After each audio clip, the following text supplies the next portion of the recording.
तो स्वागत है सभी बच्चों का एक बार पुनः। तो आज के इस वीडियो के सेशन में बच्चों आज मैं आप लोग को बताऊंगा नरेशन। देखिए काफ़ी बच्चों का यहाँ पे डाउट था कि सर जो है नरेशन 2 नंबर का आता है। बहुत सारे क्या होते हैं टीचर्स होते हैं कि काफ़ी ज़्यादा रूल्स लिखवा देते हैं, तो बच्चे उससे काफ़ी डरते हैं कि सर इतना रूल्स मैं तैयार करके जाऊँगा बोर्ड पेपर में, मैं कैसे इसको तैयार करूँगा। काफ़ी ज़्यादा प्रेशर भी रहता है उनके पास कि इतना रूल्स जो है, काफ़ी ज़्यादा रूल्स है, पूरा तैयार करें तब हम नरेशन कर पाएँ। नहीं, आपको जो रूल्स है वो तो ठीक है, जो लिखवाए हैं ठीक है, लेकिन मैं यहाँ पे वही बताऊंगा जो कि आपके बोर्ड पेपर में जो आने की पूरी संभावना है उसी की मैं यहाँ बताऊंगा। और इतना ज़्यादा आपको रूल्स मैं यहाँ पे नहीं बताने वाला हूँ। देखिए आप लोग वैसे भी रूल के हिसाब से करेंगे और वैसे भी करेंगे, तो मैं ज़्यादा आप लोग को प्रेशर न देते हुए इस पे बात करूंगा ताकि आप लोग को करना वहाँ पे आसान हो जाएगा। ठीक है, तो आप लोग वीडियो के अंत तक जरूर बने रहिएगा, तभी आप लोग को समझ में आएगा। देखिए जो नरेशंस होता है ये आप लोग का 2 नंबर में पूछा जाता है। ठीक है, और इसका जो होता है सबसे पहले देखेंगे नरेशंस, इसका अर्थ क्या होता है। देखिए नरेशन का अर्थ होता है आप लोग का, शाब्दिक अर्थ होता है इसका कथन। क्या होता है? शाब्दिक अर्थ होता है कथन, यानी कि कोई बात हम किसी से कहते हैं। ठीक है, कथन। ठीक है, ये हमारा हो जाएगा, इसका शाब्दिक अर्थ होता है कथन। और जो नरेट, ये नरेट कहाँ से निकला है? देखिए नरेट का अर्थ होता है किसी से कुछ कहना। क्या होता है? कहना, यानी कि हम अपनी बातों को डायरेक्ट भी किसी से कह सकते हैं या किसी की बात को हम अपने शब्दों में किसी को बता सकते हैं, इसी को हम लोग बोलते हैं नरेशन। और यह नरेशन हमारा 2 प्रकार का होता है। कितने प्रकार का होता है इसमें? 2। ठीक है, नरेशन कितने प्रकार का होता है? 2। एक हमारा होता है डायरेक्ट स्पीच और एक होता है इनडायरेक्ट स्पीच। ठीक है, प्रत्यक्ष कथन और अप्रत्यक्ष कथन। तो यहां पे आप लोग ऐसे लिखेंगे,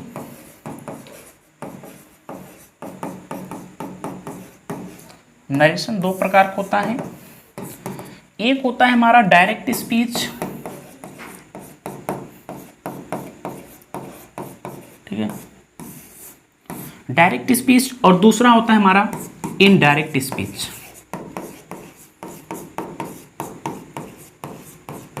इनडायरेक्ट स्पीच, इसको डायरेक्ट स्पीच को हम लोग हिंदी में बोलते हैं प्रत्यक्ष कथन। कथन, ठीक है, और इसको इनडायरेक्ट बोलते हैं अप्रत्यक्ष रूप से। क्या बोलते हैं? अप्रत्यक्ष, अप्रत्यक्ष कथन। ठीक है, अब हम एक एक करके समझेंगे। सबसे पहले समझेंगे डायरेक्ट स्पीच क्या होता है। देखिए डायरेक्ट स्पीच, अगर हम किसी से अपनी बात जो है, किसी ऑडियंस के स्पीकर से हम अपनी बात जो है सीधा सीधा कह दे रहे हैं। ठीक है, जैसे हम बात किसी सुने और सीधा बोल दें कि वैसे जो है बात किसी के बारे में कहा, तो मेरा होता है डायरेक्ट स्पीच, यानी कि सुनी हुई बात को सीधी उसको बता देना सीधा सीधा। ठीक है, ये हमारा क्या होता है? Direct speech. और इनडायरेक्ट स्पीच क्या होता है कि उसकी बातों को सुन के मैं जो है अपने शब्दों में उसको बता रहा हूँ किसी को। ठीक है, यानी कि अपने शब्दों में किसी को बताना, अपने शब्दों में किसी को बात को बताना। ठीक है, वो होता है हमारा इनडायरेक्ट स्पीच। अब और इसको डिटेल में पढ़ेंगे हम। देखिए अब फर्स्ट ऑल हम यहाँ देखेंगे डायरेक्ट स्पीच, इसको आप लोग नोट भी कर सकते हैं। देखिए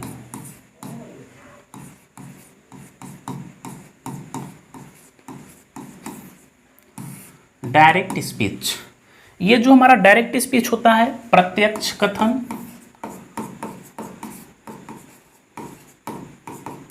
ठीक है, ये हमारा इन्वर्टेड कामा के जो है बाहर लिखा जाता है। कहाँ पे लिखा जाता है? हमारा इन्वर्टेड कामा के बाहर लिखा होता है, बाहर लिखा होता है,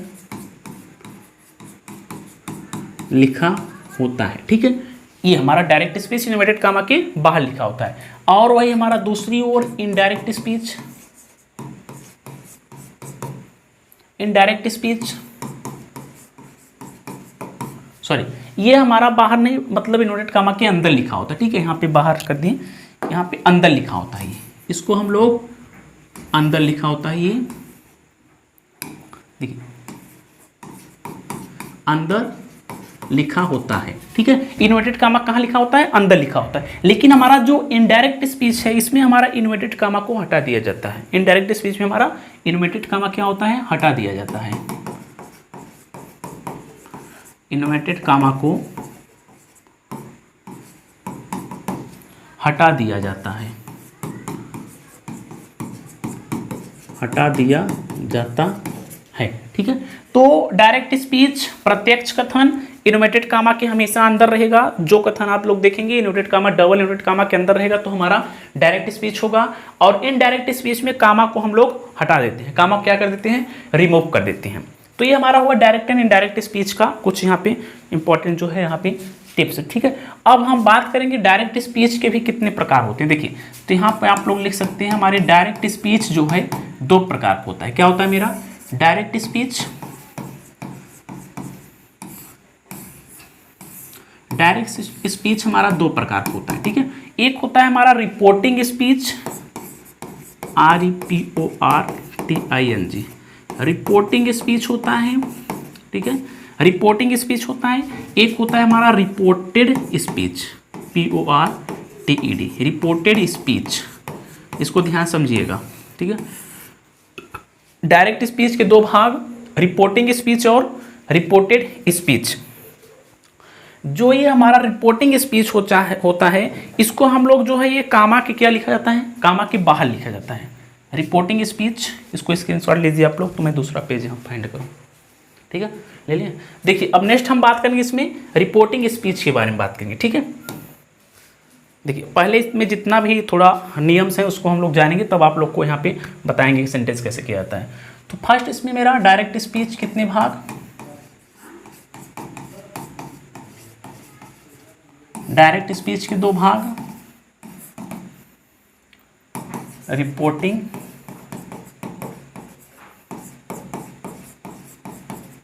रिपोर्टिंग स्पीच और ये हो गया मेरा रिपोर्टेड स्पीच। ठीक है, अब हम इसमें देखेंगे फर्स्ट आल इसको, किसको, रिपोर्टिंग स्पीच को। देखिए, रिपोर्टिंग स्पीच में जो मेरा वाक्य रहेगा वह हमेशा बाहर रहेगा। इन्वर्टेड कामा क्या होता है, बाहर होता है ये, तो ये मेरा रहेगा इन्वर्टेड कामा के बाहर लिखा होता है। ठीक है, बाहर लिखा होता है, इन्वर्टेड कामा के बाहर लिखा होता है। और रही इसकी बात कर लें रिपोर्टेड स्पीच की, तो ये हमेशा इन्वर्टेड कामा के अंदर लिखा होता है। कहाँ पे लिखा होता है,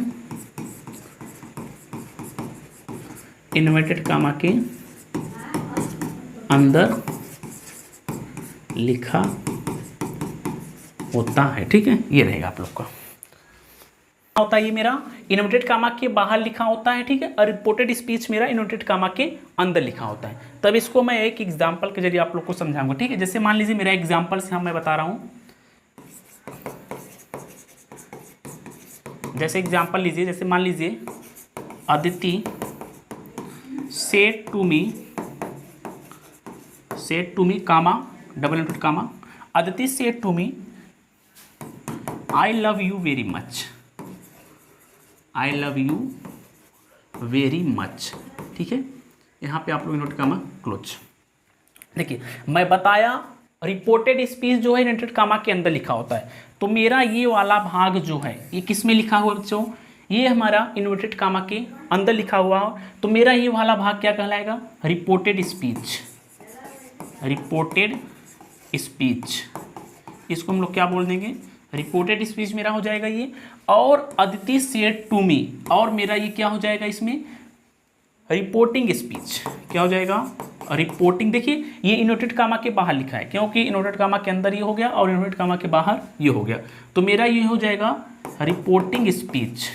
क्या हो गया, रिपोर्टिंग स्पीच हो जाएगा। ठीक है, तो ये आप लोग का रहा डायरेक्ट और इनडायरेक्ट पहचानने का, कि हम लोग कोई सेंटेंस देगा तो इसको कैसे पहचानेंगे, तो मेरा पहले ये डायरेक्ट है या इनडायरेक्ट है। ठीक है, या फिर रिपोर्टिंग स्पीच कौन सा है और रिपोर्टेड स्पीच कौन सा है, तो ये आप लोग को समझ में आ गया होगा।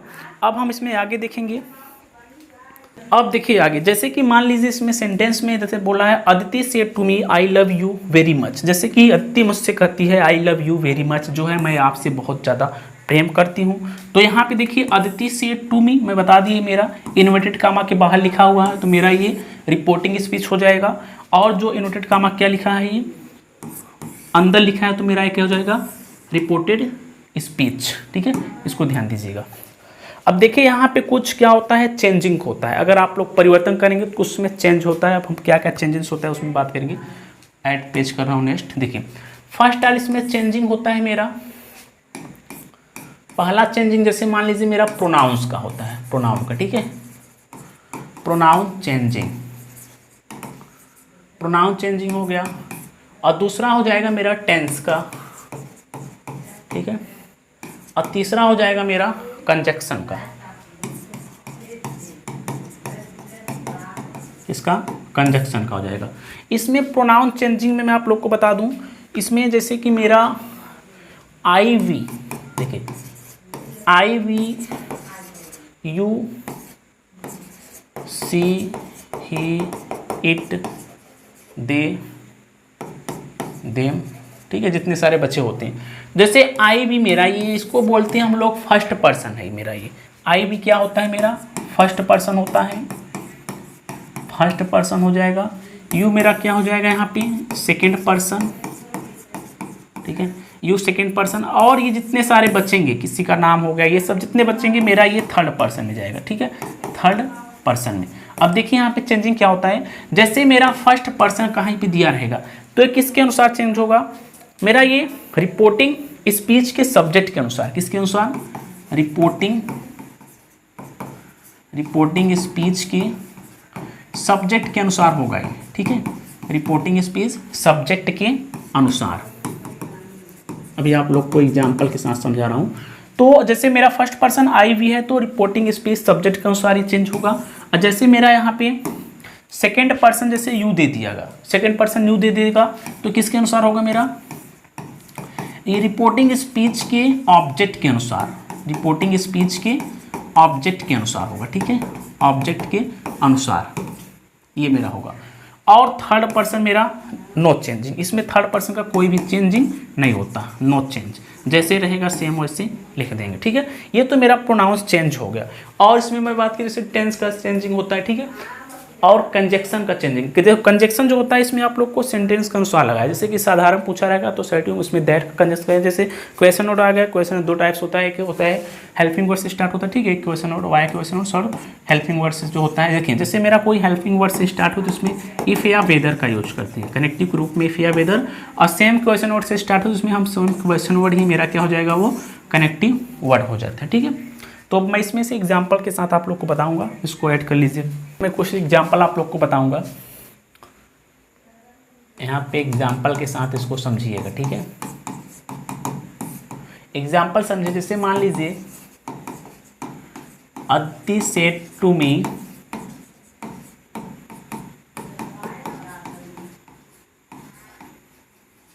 आई लव यू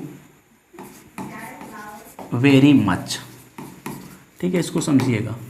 जैसे मान लीजिए Aditi said to me, Aditi मुझसे कहती है I love you very much, मैं आपसे बहुत ज़्यादा प्रेम करती हूँ। तो मैं आप लोग बता दें, इसको पहले फाइंड करिए क्या है मेरा, ये रिपोर्टिंग स्पीच हो जाएगा। और ये जो इन्वर्टेड कॉमा के अंदर लिखा है इसको हम लोग रिपोर्टेड स्पीच बोलेंगे। तो इसमें सबसे पहले जैसा है इसको आप करिए, तो यहाँ पे चेंजिंग हम करेंगे। तो अदिति, देखिए अब यहाँ पे जैसे सेड टू आया मेरा, ठीक है, तो ये सेड टू मेरा बदल जाएगा टोल्ड में। किस में बदलता है, सेड टू मेरा बदल जाएगा टोल्ड में, जिसको हम लोग बदल देंगे टोल्ड। मी है ऑब्जेक्ट है तो मी लिख देंगे, ठीक है। अब यहाँ पे कनेक्टिव वर्ड दैट का यूज करते हैं, क्योंकि मेरा ये असर्टिव है, क्या है, असर्टिव में हमेशा कनेक्टिव वर्ड किसका यूज करते हैं, दैट का यूज करते हैं। तो यहाँ पे हम लोग दैट लिखेंगे, ठीक है, दैट लिखेंगे, ठीक है। तो अदिति टोल्ड मी दैट, ठीक है, दैट। अब देखिए मैं बताया था आई मेरा क्या है, फर्स्ट पर्सन है, तो फर्स्ट पर्सन किसके अनुसार जाएगा, रिपोर्टिंग स्पीच सब्जेक्ट के अनुसार, ठीक है। आई क्या है मेरा, फर्स्ट पर्सन, और ये सब्जेक्टिव केस है। आई मेरा फर्स्ट पर्सन है, फर्स्ट पर्सन, और ये क्या है मेरा, सब्जेक्टिव केस है, सब्जेक्टिव केस, कारक तीन, और जो भी आएगा यहाँ पे वो भी क्या रहेगा मेरा, सब्जेक्टिव केस रहेगा, ठीक है। तो अदिति टोल्ड मी दैट, तो आई किसके अनुसार गया, रिपोर्टिंग स्पीच सब्जेक्ट के अनुसार। तो अदिति मेरा क्या है, एक नाउन है, नाउन है। इसको जब प्रोनाउन बनाएंगे तो प्रोनाउन क्या होगा, सी, अदिति का प्रोनाउन सी। देखिए सी हो गया, सी, लव लिखेंगे, ठीक है। अब यू, देखिए मेरा यू क्या है, मेरा सेकेंड पर्सन, तो यू मेरा सेकेंड पर्सन है, मैं बताया था यू सेकेंड पर्सन। तो ये रिपोर्टिंग स्पीच के ऑब्जेक्ट के अनुसार जाएगा, किसके अनुसार बदलेगा, ऑब्जेक्ट के अनुसार बदलेगा, ठीक है। तो यहाँ पे देखिए क्या है, ये ऑब्जेक्ट क्या है, मी। ऑब्जेक्ट यहाँ पे मेरा क्या है, मी। तो यू मेरा क्या है, यू, योर, यू, ठीक है। तो यू मेरा है क्या है, मेरा यू यहाँ पे ऑब्जेक्टिव केस है। तो यहाँ पे मी मेरा क्या है, आई, माई, मी। आई मेरा क्या हो गया, आई मेरा यहाँ पे हो जाएगा सब्जेक्टिव केस, ठीक है। आई, माई मेरा हो जाएगा पॉजेसिव केस, ठीक है।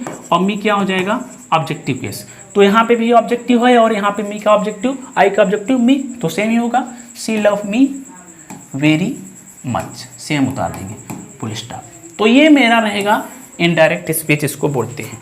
यानी कि मैं अपनी बातों को जो है अपने ही शब्दों में बना के कुछ और उसमें जोड़ के कहा है उसकी बातों को, ठीक है। अपने शब्दों में उसकी बातों को कुछ कहा है, तो मेरा ये हो जाएगा मेरा इनडायरेक्ट स्पीच, इसको बोलते हैं, ठीक है। इसमें कुछ टेंस में परिवर्तन होगा, किस कनेक्टिव वर्ड में होगा परिवर्तन, ठीक है। प्रोनाउंस में चेंजिंग होगा, ये सारे सब होते हैं। अब जैसे मान लीजिए, और he said to me are you a student, are you a student, ठीक है। आर यू अ स्टूडेंट यहाँ पे क्या है, क्वेश्चन वर्ड है, ठीक है। यहाँ पे क्या है, क्वेश्चन वर्ड है।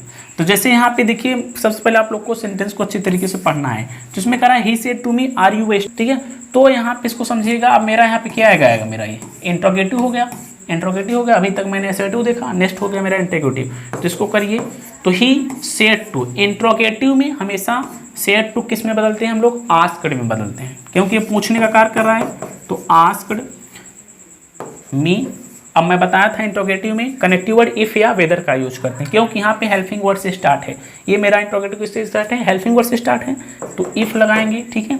इफ। अब यहाँ पे देखिए यू क्या है मेरा, यू मेरा यहाँ पे सब्जेक्टिव कैसे किसके अनुसार जाएगा, ये रिपोर्टिंग स्पीच के ऑब्जेक्ट के अनुसार मी, ठीक है। तो मी का यहाँ देखिए सब्जेक्टिव केस क्या हो जाएगा, आई। अब आई के साथ किस में, इज एम आर, देखिए इज एम आर किस में जाता है, वाज वर्ब। तो आई के साथ वाज अ स्टूडेंट, ठीक है। तो ये मेरा हो गया इंट्रोगेटिव। तो इसमें ज़्यादा कुछ नहीं करना है। अगर मेरा असर्टिव में आएगा तो सेड टू किस में बदलेंगे, टोल्ड में। अगर वो इंट्रोगेटिव में आएगा तो मैं सेड टू को आस्क में बदल देंगे और कनेक्टिव वर्ड इफ या वेदर लगा देंगे, ठीक है। ये मेरा हो गया इंट्रोगेटिव का। असर्टिव इंट्रोगेटिव 2 सेंटेंस आप लोग का समाप्त हो गया, ठीक है। ऐसे पढ़ेंगे तो आप लोग जो है कुछ कर पाएंगे, वहाँ पे जाके आप लोग को ज़्यादा प्रेशर भी नहीं रहेगा। तो 2 यहाँ मेरा सेंटेंस में समाप्त कर दिया, एक असर्टिव समाप्त कर दिया, एक और इंट्रोगेटिव समाप्त कर दिया, ठीक है। अब नेक्स्ट हम लोग सेंटेंस का एग्जाम्पल देखेंगे।